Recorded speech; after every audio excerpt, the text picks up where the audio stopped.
Hola, mi nombre es Noemí Ansí, soy abogada por la PUC, tengo un máster en democracia constitucional y actualmente soy profesora en la PUC y en la Universidad San Marcos. ¿Cómo ha venido usándose la causal de vacancia presidencial, en este caso la incapacidad moral? ¿No le parece que ha sido subjetivo e irresponsable, sabiendo que no tenía un contenido claro, ser usada esto por los congresistas? Definitivamente ha sido sobre todo irresponsable por el hecho o el contexto en el que nos encontramos, ¿no? Probablemente si es que hubiese sido en otro momento, no hubiese generado tanta indignación como la que genera ahora, ¿no? Cuando cientos, miles de personas han estado encerradas en sus casas tanto tiempo, pero sobre todo cuando todos hemos compartido esa misma, digamos, fatalidad de tantos enfermos, tantos muertos, ¿no? Entonces, en ese sentido ha sido responsable. Y también irresponsable y también absolutamente subjetivo el hecho de utilizar una norma justamente para lograr ni siquiera todo un plan, digamos, ¿no? Proyectado con una visión, aunque distinta, ¿no? Aunque no estemos de acuerdo, pero con una visión de Estado, de país diferente. No, ni siquiera estamos en ese momento, ¿no? Sino estamos en la confluencia clarísima de cómo personas individualmente ejercen pues sus intereses privados y en ese sentido ha sido, podemos considerar pues como el uso de la vacancia como un abuso del derecho en este caso. Y bueno, sabemos que está proscrito el abuso de derecho en la Constitución. Eso implicaría que, por ejemplo, llamémosle norma jurídica, ¿no? Porque no es una ley en sí, sino es un mandato que se tiene que cumplir. Puede considerarse extremadamente abusiva y de por sí, por ejemplo, instar a usar la norma o la ley Radbush. Definitivamente en este caso sí aplica. Yo, por ejemplo, estoy en desacuerdo con aquellas personas, no solamente abogados, sino también analistas políticos, que el día de hoy están afirmando que la ilegitimidad de lo que ha hecho este Congreso es clara, pero lo que está en duda es la legalidad, ¿no? Definitivamente nosotros no podemos separar hoy en día, cuando tenemos tanto bagaje sobre el constitucionalismo democrático, la legalidad de la legitimidad. Si la gente, si digamos, tenemos a tantas personas manifestando que este acto ha sido ilegítimo, entonces también es ilegal. Estaríamos en este caso aplicando, digamos, el clásico o la clásica frase de la ley injusta no es ley, no tanto por esta fórmula contenida en la Constitución, digamos que no es necesariamente correcto decir que por la culpa del texto constitucional vigente estamos en esta situación, no, sino por la forma abusiva de interpretar o de darle un contenido, por considerar que simplemente las fórmulas constitucionales son vacías, cuando sabemos que no, que están sostenidas sobre una serie de principios como por ejemplo el de la razonabilidad, que debió fundamentar las razones por las que se decide vacar o no a un presidente, ¿no?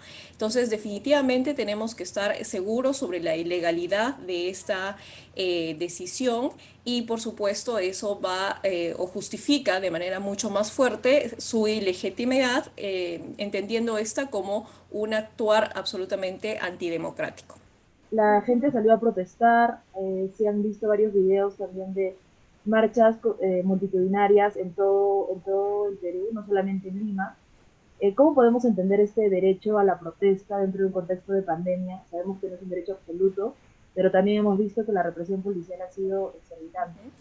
Definitivamente, la protesta en el Perú creo que, sobre todo para nuestra generación, está con este momento, ¿no? Está viviendo un cambio fundamental, porque no solamente nos está enseñando a cómo manifestarnos, ¿no? Porque tiene que ser un poco más organizado, tiene que ser efectivo, ¿no? Sino también nos está diciendo que sí es posible manifestarnos en un entorno, digamos, donde nuestra ciudadanía ya está un poco decayendo en términos de acción política. Esto nos está dando definitivamente un impulso.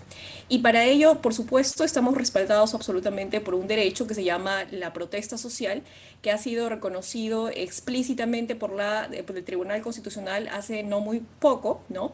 Pero que sin embargo nosotros siempre lo ejercíamos por la interpretación sistemática de la Constitución, es una base de la democracia. Entonces, este como derecho colectivo y no tanto individual, tiene muchísimos más garantías en relación no solamente con la forma en que alguien puede referirse a ese derecho. No estamos ante libertad de expresión, digamos, sino que estamos ante una protesta colectiva mucho más, digamos, importante, y eso le va a dar un recurso, digamos, más fuerte para que se pongan también limitaciones del otro lado, que es, por supuesto, cómo se controla los excesos de estos movimientos, ¿no? Que viene del lado no solamente de la policía, sino de la declaración de los propios políticos, que pueden generar incluso irresponsablemente mayor violencia, ¿no?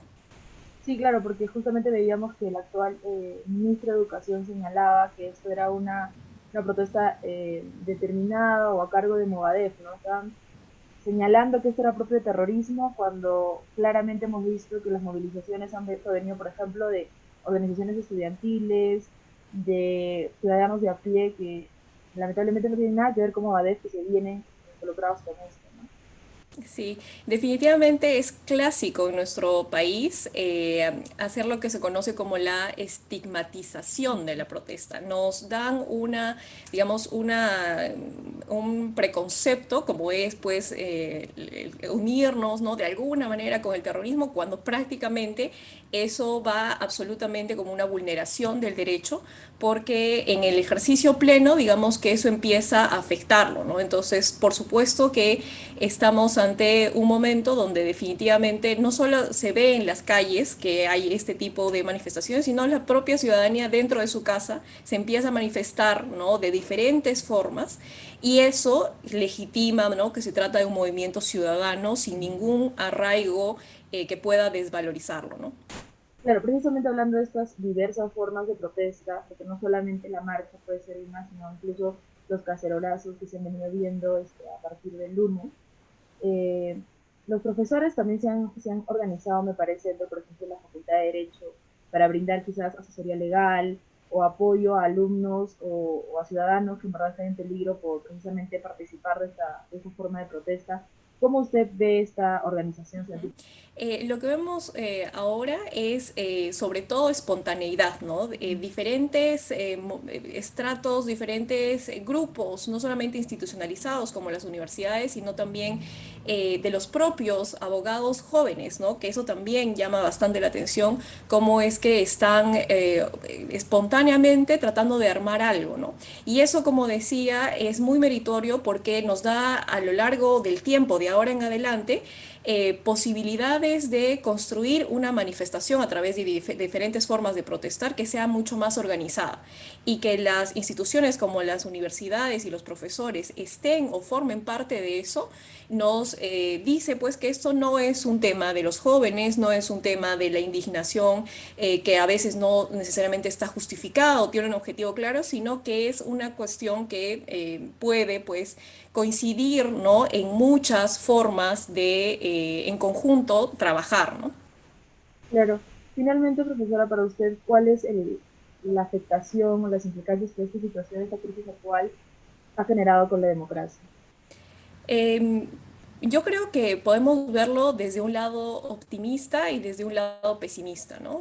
Desde el lado pesimista definitivamente ha acabado un poco con nuestra confianza en lo que nosotros como estudiantes de derecho, profesores, conocíamos como Estado constitucional de derecho, ¿no? Siempre confiando en que hay alguna solución, y eso es un poco lo que me llama la atención bastante, que muchas de las preguntas es, ¿y ahora qué viene, no? ¿Ahora qué viene? Porque sabemos que algo puede solucionarlo. Y lamentablemente estamos en una situación donde políticamente, constitucionalmente, es muy difícil que tengamos una solución tangible, factible hoy sobre lo que ha pasado. Entonces, desde ese lado puede verse, ¿no? Desde una visión pesimista sobre, entonces ya no confiamos en el Estado constitucional de derecho, pero en realidad considero que no, ¿no?